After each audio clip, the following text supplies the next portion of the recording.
Hi, everyone. Thank you for joining our webinar, Rock Your Email Marketing within our Back to Workshop series. My name is Liz Burke, and I am joined by Andy Randazzo. He and I are conducting free webinars to help the business community and our individual networks during this challenging time. So we're going to take a couple of moments to introduce ourselves. Andy? Well, my name is Andy Randazzo. My company is HitState. We are a marketing company, digital marketing specialist and brand marketing strategists. And I have a dual background in broadcast journalism and public relations. I am also an adjunct professor at Hofstra University in their communications department. And I offer a suite of communication services through my company, Liz Burke Media. Liz does so much more than I do. You do a lot, Andy. You do a lot. We're both workaholics. Okay, before we dive into Rock Your Email Marketing, we have some upcoming workshops, again, all free on Tuesday, August 11th, a website workout where we will talk about effective ways to shape up your website, whether it be your company website or your personal website. And on August 27th, Power Your PR, Power Your Public Relations, where we will discuss best practices and techniques to secure positive publicity for you or your brand. Awesome. So for today, Rock Your Email Marketing, we will do an overview of the process of email marketing and identify key methods and tactics that you should be implementing in your own campaigns.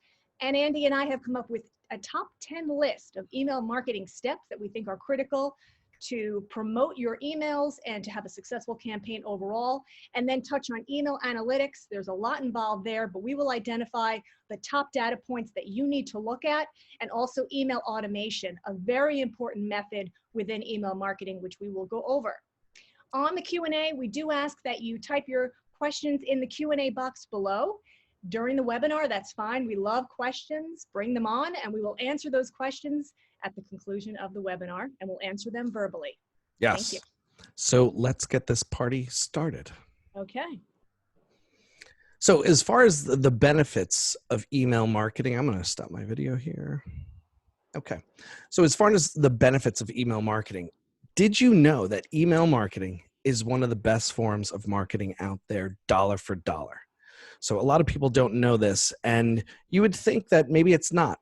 But if you have a good email list, your marketing, your email marketing can be the most valuable part of any marketing that you do, whether it's social, whether it's digital, whether it's website, whether it's direct mail piece. It is by far, dollar for dollar, the best form of marketing. And it has so many advantages as building leads and customers. It really provides an opportunity to offer value to your customers. Are there certain tips that you want to provide to them?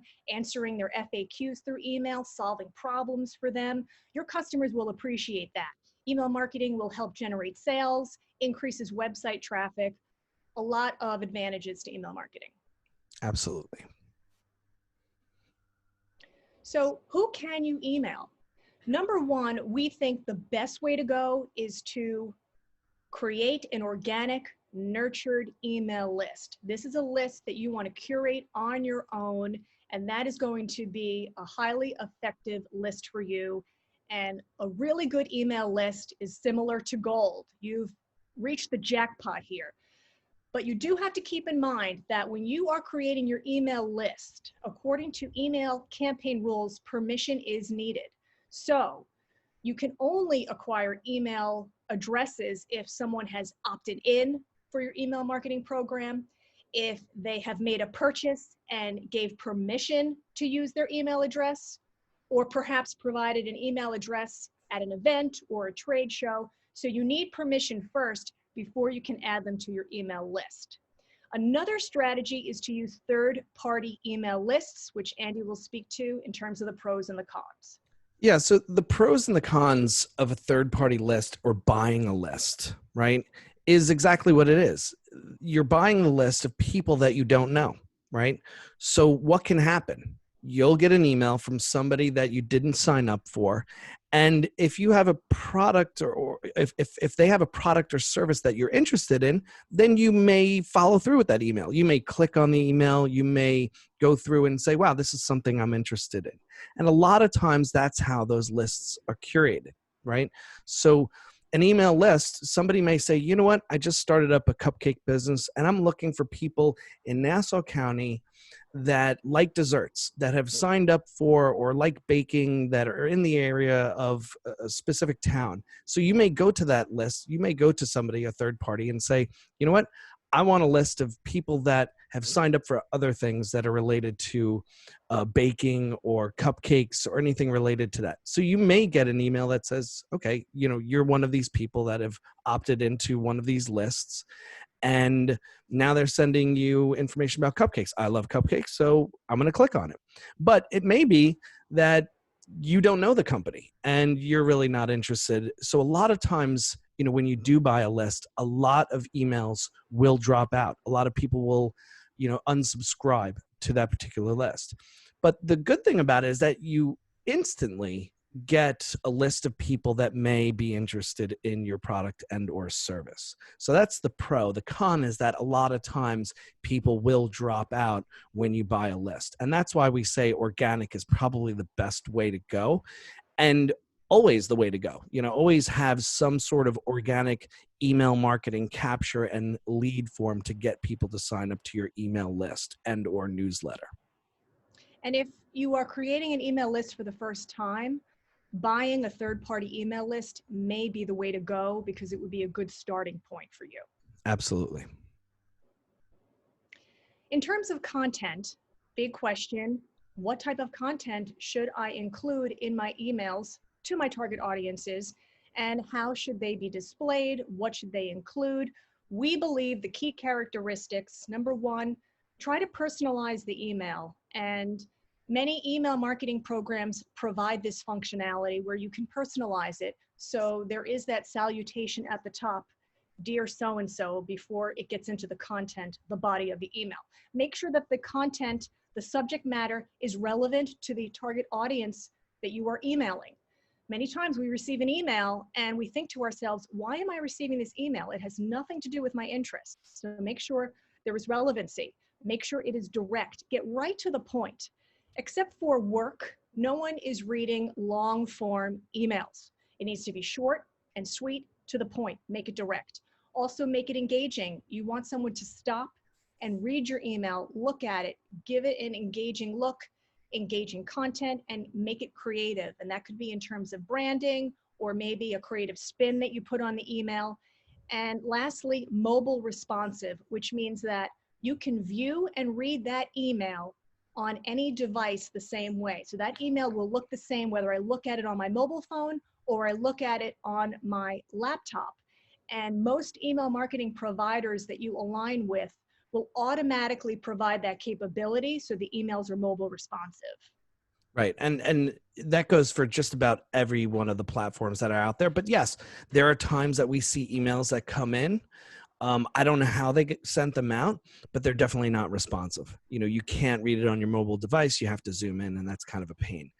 But with Yes. these key content characteristics, these are very important. Like, think about the emails that you get that you actually read through, not the ones that you just, you know who it is, delete, delete, delete, or spam. Think about the ones that you go to and that you read through. They're visually engaging, and we'll go through some of those examples, but they're also personalized. They have the right subject line. All the things that you would think is a good email, think about that when you're creating your email. And again, we're going to go through a lot of these. Another key factor in email marketing is a method called buyer's journey. And this is something that you really need to think about. A buyer's journey is the buyer's progression through research and decision making, ultimately culminating in a purchase. So what we mean by that is your email content should align with each stage of the buyer's journey. So you start with awareness, then consideration, then decision. So for example, in the awareness stage, when someone is starting to become familiar with your brand, your email content should align with that. You want to make that person aware of your brand, what you're offering in terms of products and services. In the consideration stage, it is a soft sell. This is where you want to surround your content on ebooks, downloads, sharing tips with them, sharing important information, a top 10 PDF that they would be interested in. So it's a soft sell. Once they're in this consideration stage, they are aware of your brand, they are considering a purchase, then you move into the decision stage, and then you do the hard sell, and your email content should focus on shopping now, buying now, offering discounts. You want them to make a purchase at this point. Yeah. So we talked about creating an organic list. That's the best way to go when it comes to creating an email list. And there are great ways to do that, and they can be centered around giveaways, or what is a popular term now, lead magnet. A lead magnet is an incentive that marketers offer to potential buyers in exchange for their email address or other contact information. So you can provide a downloadable through social media, or access to a video or a specific product page or a group. And in order for them to access this giveaway or lead magnet, they have to provide their email address, and then you can put them on your target list. Right. And this is just a great way of getting them to engage with your brand, right? So if you want them to take a look at a PDF of the 5 tips of, cupcake making, this is a great way to be able to say, okay, we're going to give you a great recipe for a cupcake. Just fill in your name and email here, and we'll send it to you. We'll send it to you. We'll either email it to you, or we'll get you a link to the PDF. Again, this is just a great way to organically grow your email marketing list. And if they provide their email address to read your ebook, they are interested in your content. So you know that they are interested, which is a good sign. Absolutely. And make it easy for people to sign up. So it really surprises me when sometimes I'm in a situation where I am now interested in a brand, and I'm looking for ways to sign up for their email list, to be added to their list, and I can't find a sign up section. That is unacceptable if you're marketing. You need to have a sign up section in all places, on all website pages, through your social media. Have a sign up opportunity in your email signature, on your marketing collateral. Even talk to people about how to sign up to be added to your email list. This is a great way to capture new leads.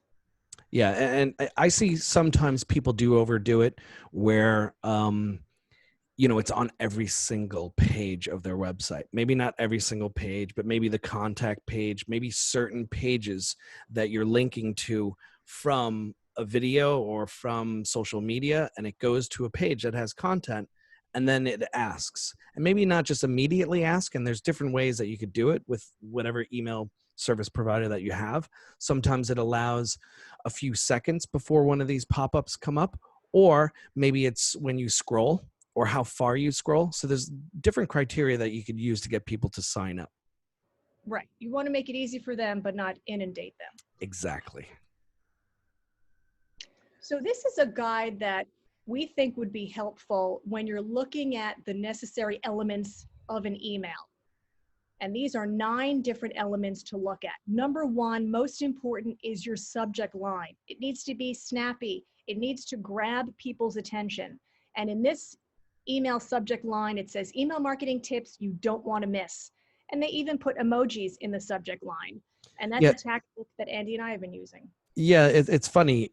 We do A/B testing. We'll talk a little bit about that too. But I have to say that when you put emojis into emails and even on social media, our posts have been getting viewed 10 to 15% more. There's that much more engagement just with those emoji icons.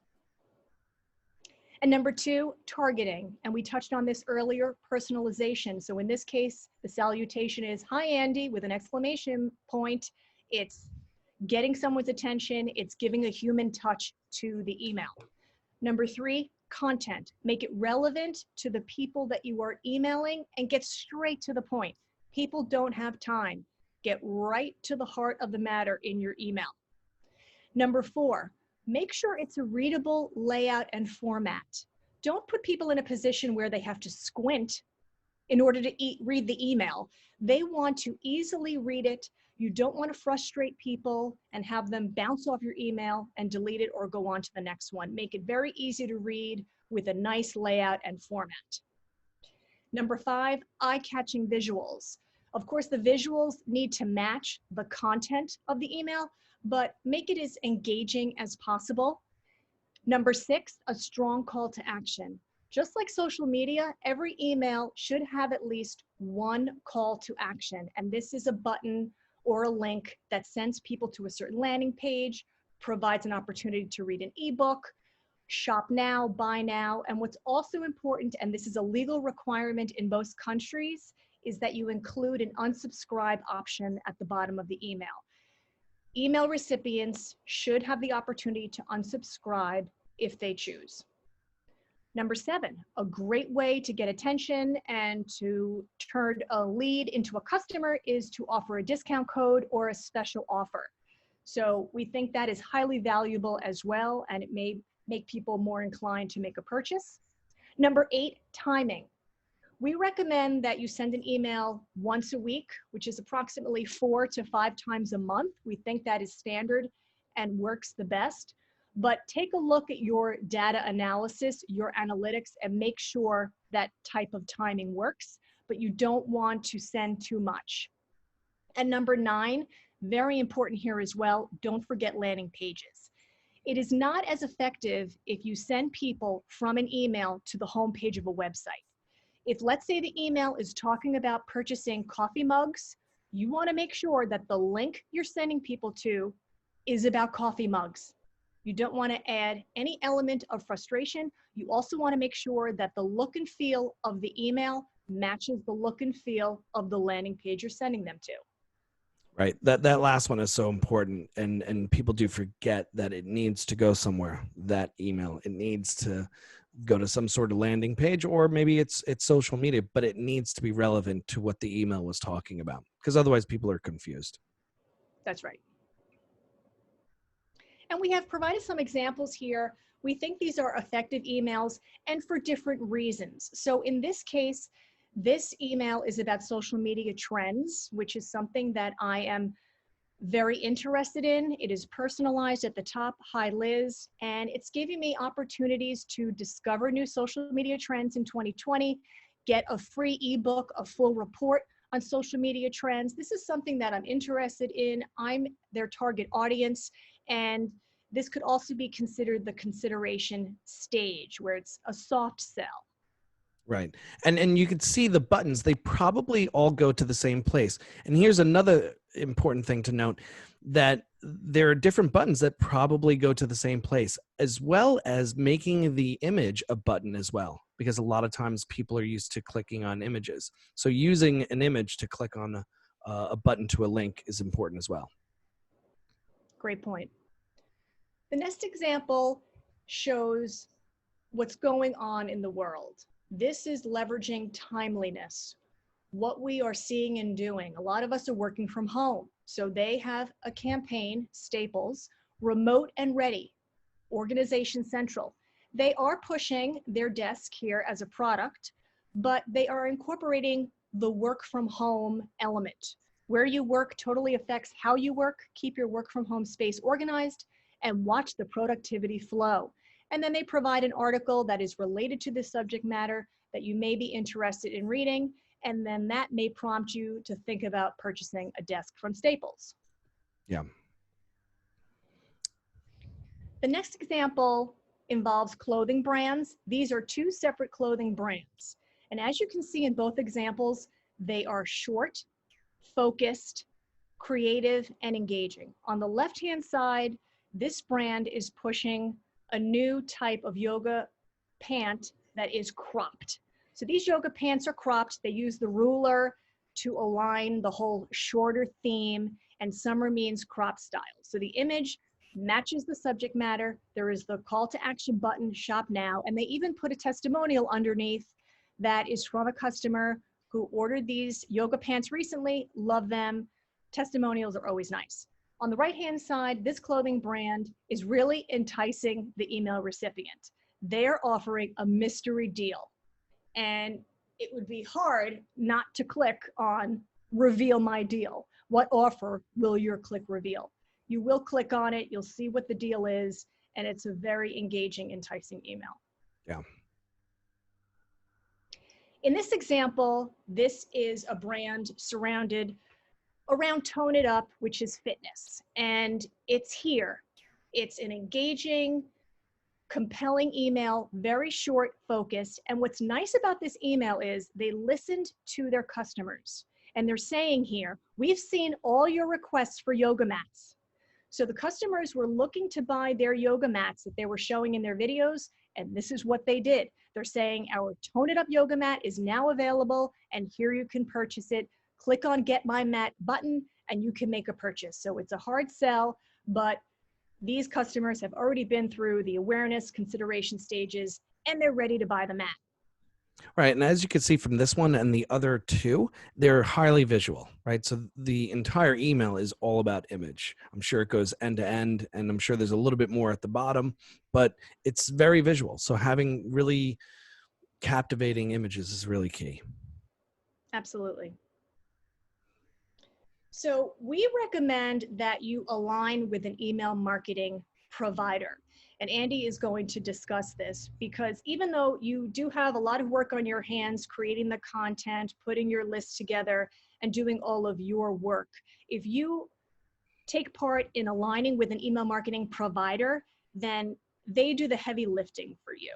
Andy? Yeah. So when you align yourself with an email marketing provider, they verify your website and your business, right? So when they do that, then it's more likely that you're going to get seen, or you're going to get your emails pushed through some of the spam filters that are out there.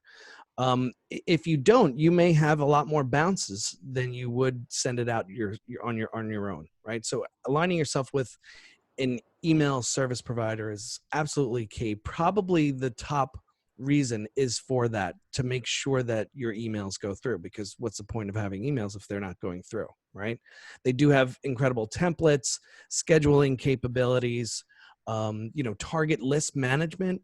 And we'll talk a little bit about that, segmenting your lists, which is pretty incredible, and the automation that goes around that.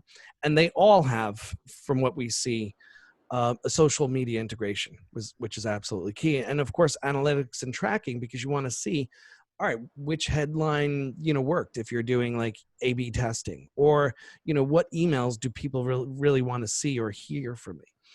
So these are the reasons why you would use an email service provider like Constant Contact or MailChimp, Vertical Response, even, HubSpot and Salesforce and the like. And we provided them here. So if you want to take some of these names down, MailChimp, Constant Contact, ConvertKit, HubSpot, Sendinblue, to name a few. Yeah, so we use MailChimp. We used to use Constant Contact. We just feel that MailChimp integrates with HubSpot, and we're using HubSpot.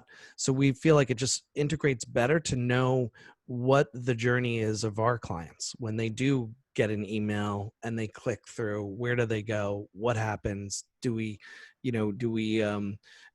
does it engage all around? How does it connect all the dots? So we use MailChimp and HubSpot. So Andy and I have come up with a top 10 list of email marketing steps. We think these are the critical steps to conduct effective email campaigns and have the performance that you're looking for. Number one, identify target audiences and segment. So in this visual here, customer segmentation, it's broken out by demographic, geographic, niche, psychographic, and by product. When you're just starting out, you could have one email list of a target audience, but when the list gets bigger, you really need to think about customer segmentation. So that means that one demographic should be receiving a certain type of content, and another demographic should be receiving another type of content. And the same goes for geography, niche, and psychographic. So psychographic involves attitudes, aspirations, interests, values, and then you can segment your emails by product. So if you see that a certain segment of your list is very interested in the jeans of your clothing brand, when you have a new style of jeans that comes out, you want to make sure that core audience sees that product. So segmentation is really important. Yeah, you can So customize your customers. that's right. And we have a list of how to segment, different ways that you can segment on the next visual. So you can do it during the sign up process. So when someone is signing up to be on your email list, you can ask some key questions, not too invasive, but some key questions that will help you learn more about this new customer. You can provide a survey with just a few questions to learn more about your target audiences, a fun quiz, and then also look at your data points, look at your analytics, because analytics provide a lot of information on customer audiences, and that can help you with your segmentation as well as buyer behavior. So slowly but surely, you will learn the behavior of your audiences and how they buy and when they buy, and you need to tailor your email marketing accordingly. Yes. So sometimes it's challenging for people to think about what to write, what type of content to put in their emails. So we put together this quick infographic, think happy times. The first letter of each word spells the words happy times. And we've broken it out into these categories. And we think that by looking at these categories, you can create a running list, and you can do this in Google Docs or wherever you feel comfortable in terms of your organization, and have that running list of topics as you think of them, and then you can incorporate that into your email campaigns. So is there something helpful that you want to provide to your audience? Is there a company announcement that they need to know about, or an announcement about a new product? Anything in terms of promotions, a discount, a new sale, a holiday sale, any type of new product or offering? Always take advantage of any holidays, especially those annual holidays. If you can incorporate something about New Year's Day, let's say you're a fitness brand, of course you want to leverage New Year's Eve and New Year's Day and New Year's resolutions.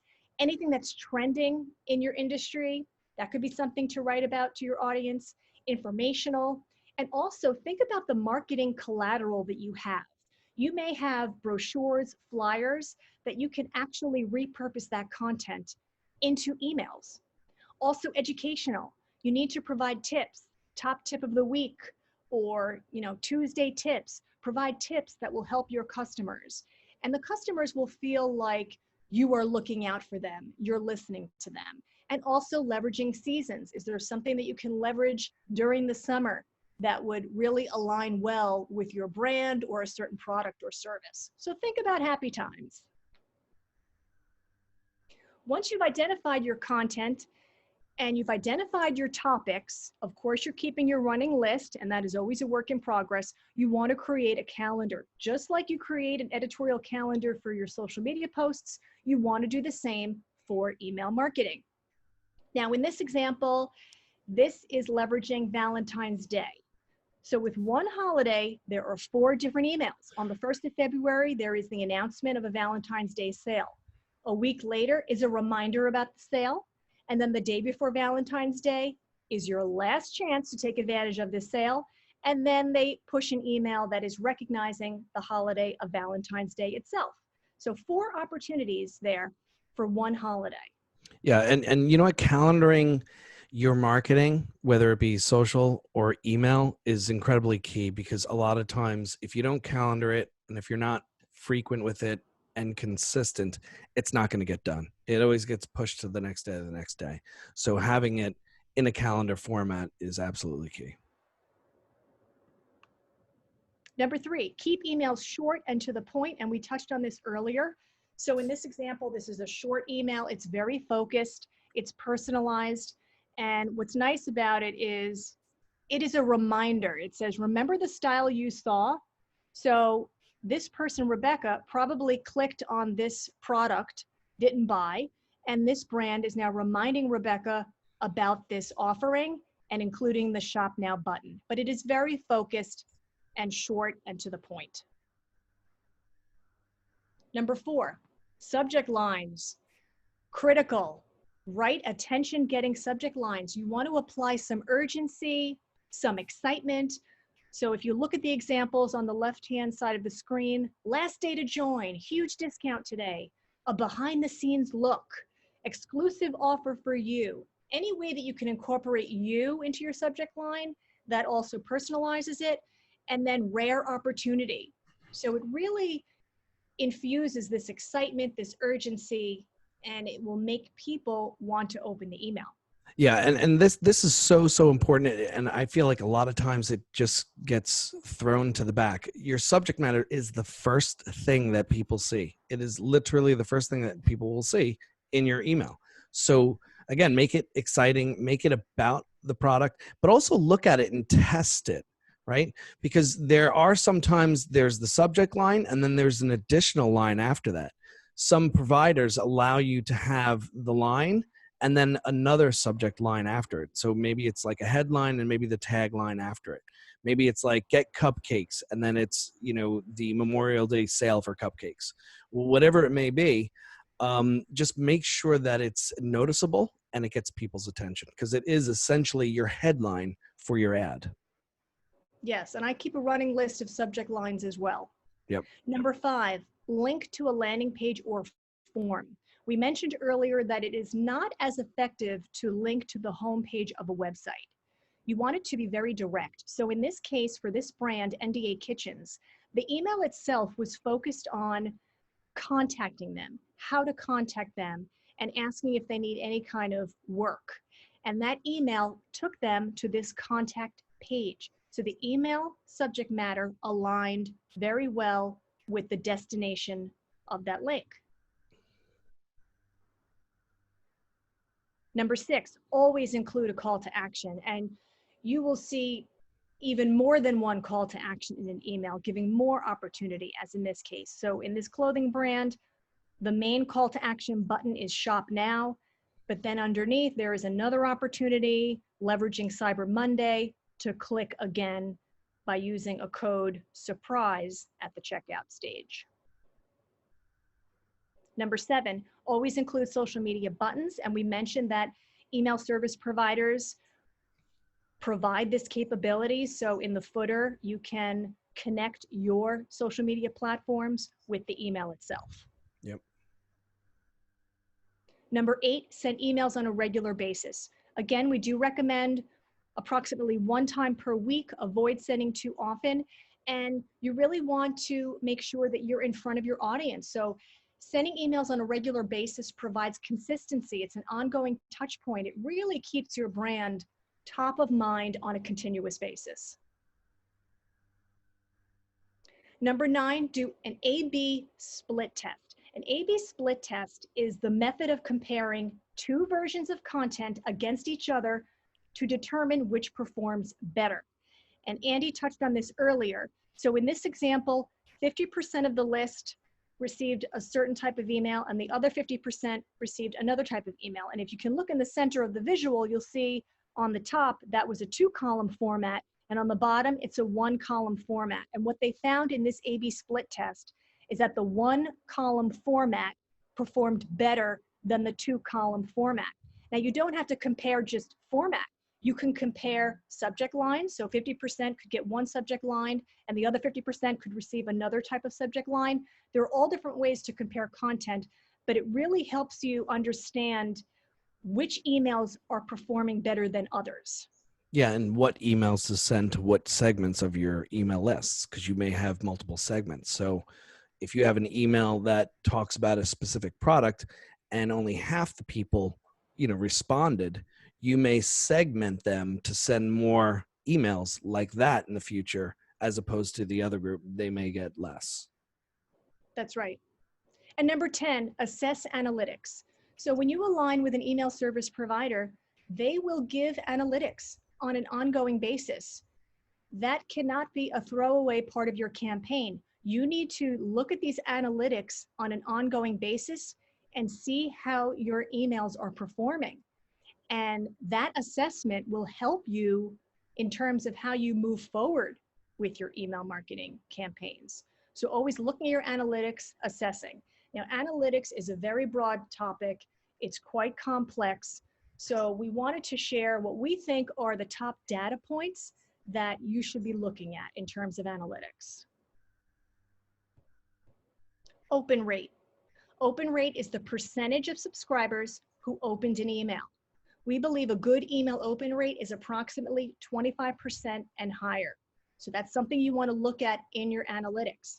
And what affects the open rate? Subject line, number one.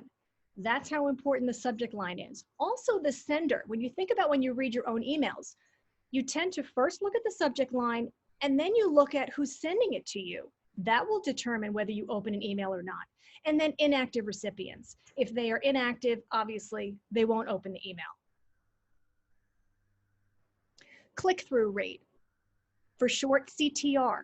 How often people click on a call to action in an email. So how often people clicked on a link in your email. How often people clicked on a button in your email. And a good email CTR is approximately 18% and higher. Conversion rate. This is the percentage of subscribers who completed a desired action or became a customer.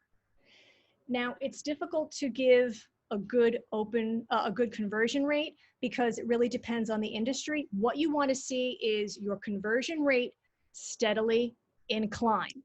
So examples of desired actions when they are converting, a conversion could be a form fill. Someone filled out a form. That's a lead conversion. It could be a newsletter sign up.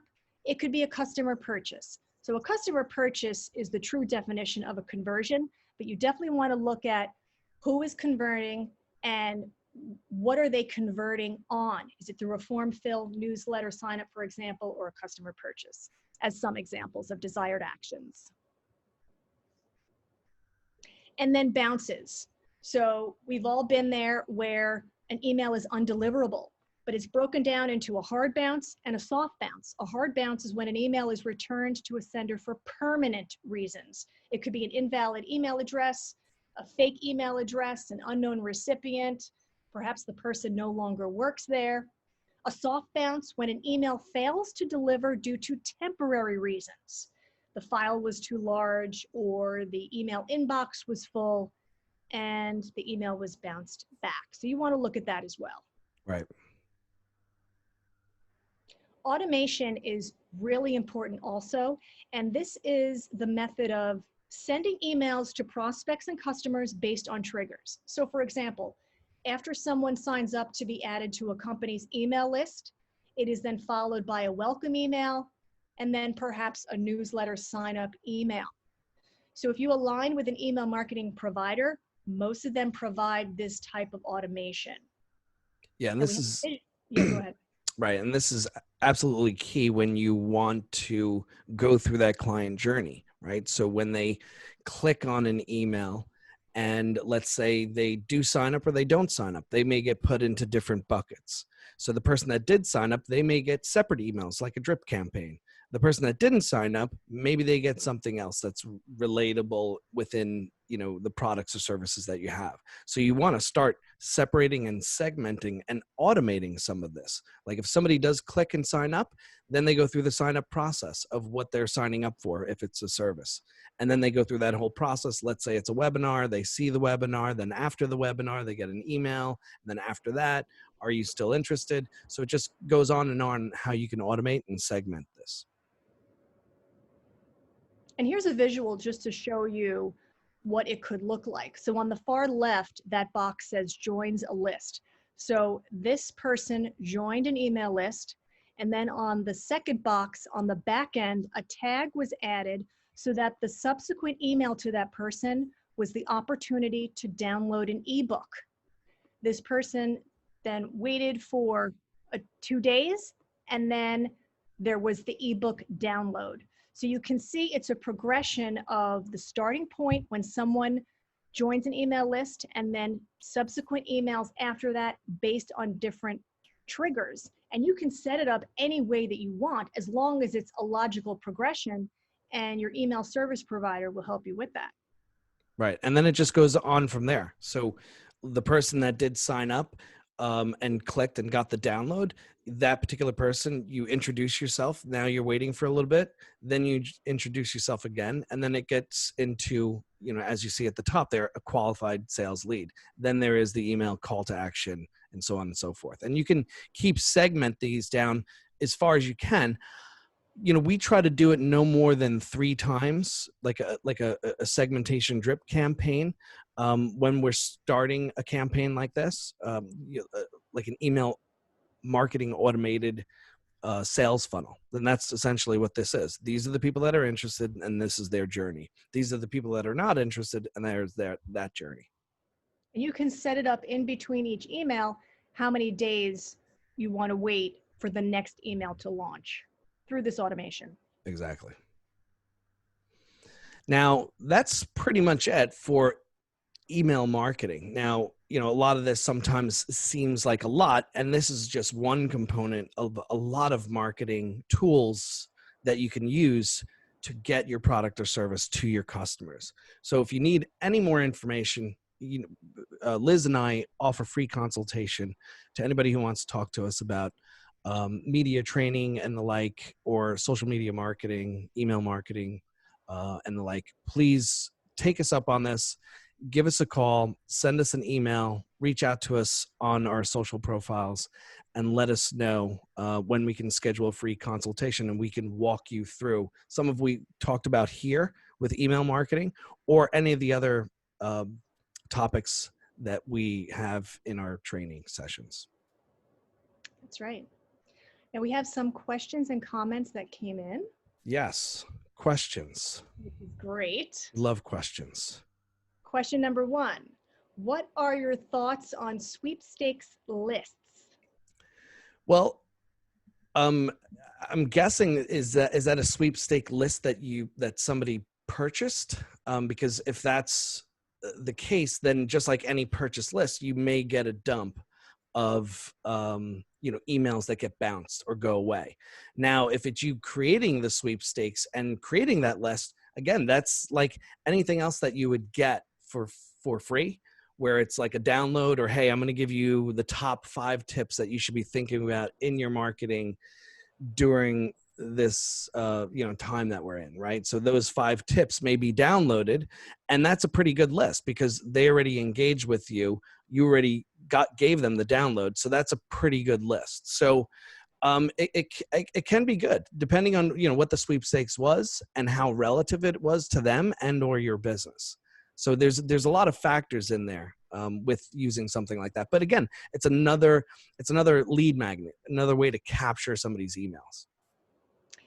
Great. And the same person gave us a couple of tips. One is footer signups are a great way to have sign-up forms on every page. Yep, absolutely. Is an ergonomic position as users are trained to look in footers for contact information and social media. And that's great too, because it's a footer and it goes on every single page of your website. You don't have to go to each individual page. But when you do have landing pages, you'll have a different sign up. But again, that'll still be in your footer, which is great.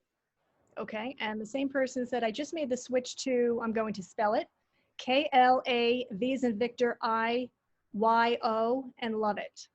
Okay, good. I have not heard of that one. Yeah, neither have I. Flavio?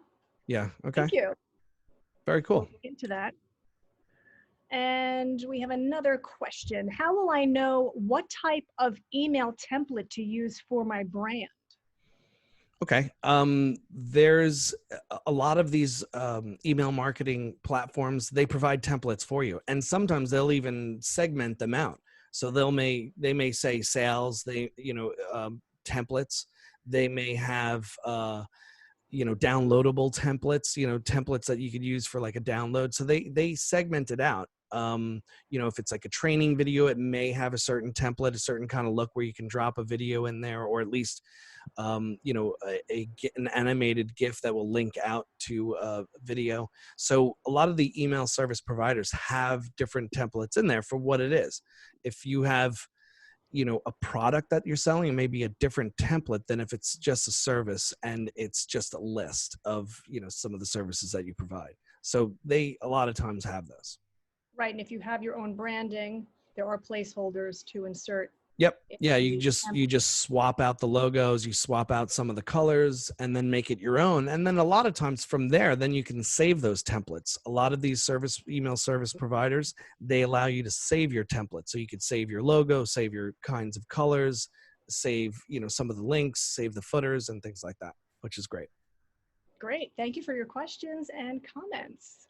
So just a reminder about our upcoming workshops, August 11th, a website workout at 12 o'clock, and again at 12 on August 27th, Power Your PR. We want to thank Yes. you for joining us today. We appreciate your time, and we hope that you found our webinar helpful. Thank you so much, everyone, for joining us. If you like this and what we do, please find us on social media, find us on LinkedIn, and let us know about some other topics that you guys want to hear about as well.